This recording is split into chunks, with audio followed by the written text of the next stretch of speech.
Because I think we need to move to your first place best team in baseball. Still, your San Francisco Giants. I know I keep getting worried, but I think I'm done. I think I'm done worrying about the Giants now. I won't worry There, about the Giants until the we are playoffs. we are through the All-Star break. We are into the trading deadline, and your team is still number one, which is just Yeah, amazing to everyone. So, and congratulations thus far.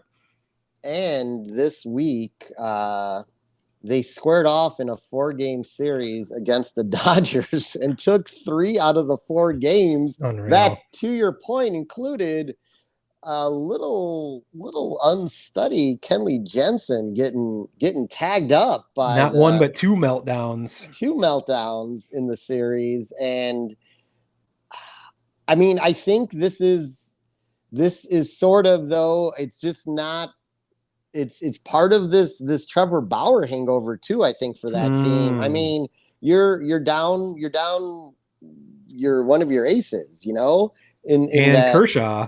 and So Kershaw. So you're down 2 of your aces. Yeah, I keep forgetting. But the thing that made it even more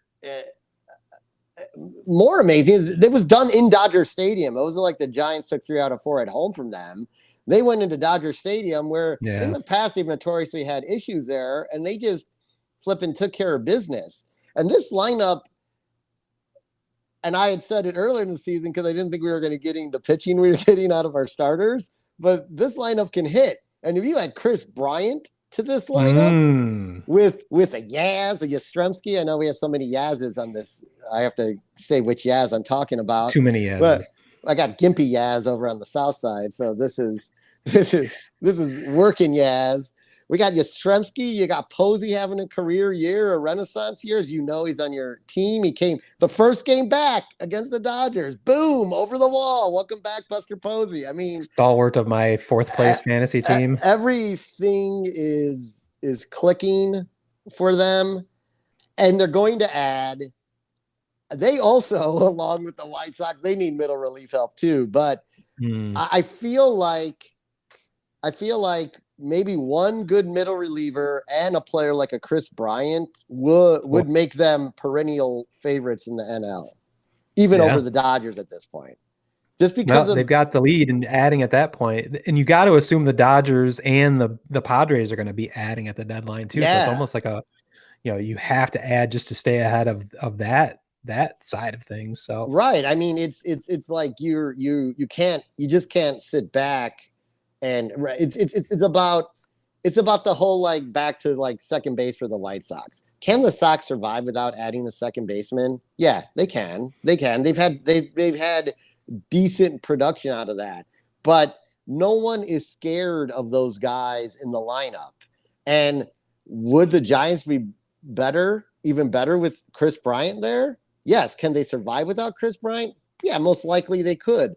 But they're going to be that much better of a team and that much tougher to deal with when pitchers are out there pitching to you. And that's what you want your lineup to be feared.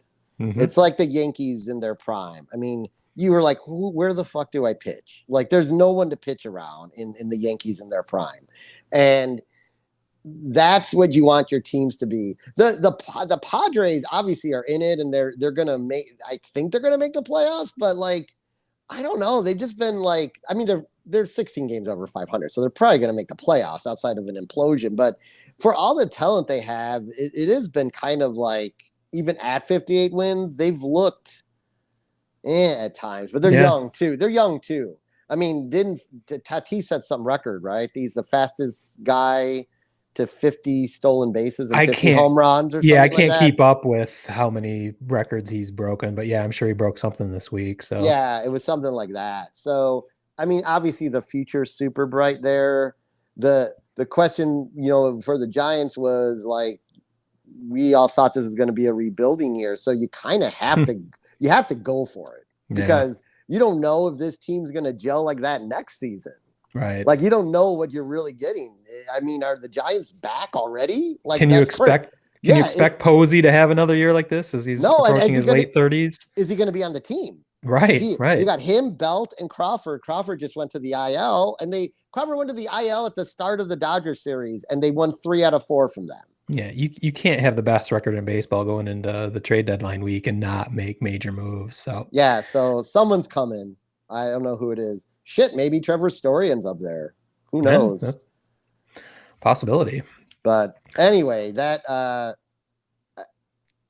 it just gets every time I turn on a game, just something incredible happens to that team. Except for last night when they went into Pittsburgh and lost 6-4 Yeah, I did because not of see that fielding, coming. because of fielding errors. Wow. And they're pretty good. That's not something that normally happens to them. So that was a little bit of a letdown. Well, But Kris Bryant can help you in any position out in the field, so they might play him in multiple positions at one time. they might have to.